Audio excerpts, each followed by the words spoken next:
After months on the back burner, Tasmanian forestry is turning up the political heat. The Premier is warning of dire consequences if the peace talks fail and has outlined just how much work will follow if the negotiations succeed. The Premier joined the crowd for a lunchtime stroll, but David Bartlett's known from the beginning that forestry peace talks wouldn't be a walk in the park.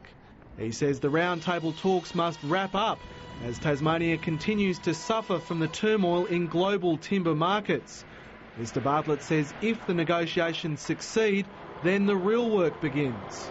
Well, I've certainly outlined to the roundtable that I believe there's still 9 to 12 months' work to be done once the principles are signed off. Back inside, Parliament was again dominated by electricity.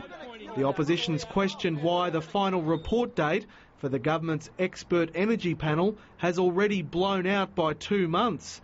The panel's budget has also tripled to $3 million. Can the Minister provide a detailed breakdown of the expected costs associated with this review? Of course, we recognise that they are high calibre people and they'll be paid accordingly. I think this panel will be viewed by history as exceptional value for money. Then it was the opposition's turn to take a battering over its bill to cap energy price increases at 5%. This bill should be passed. Ordinary Tasmanians cannot afford to not have it passed. The way they've gone about this is a somewhat cynical exercise in catch-up rather than a contribution to a long-term solution. This debate has just been driven by politics and by the opposition, particularly given the length and effort that we went in to allowing them to understand the actual costs. It was little surprise when Labor and the Greens combined to vote it down.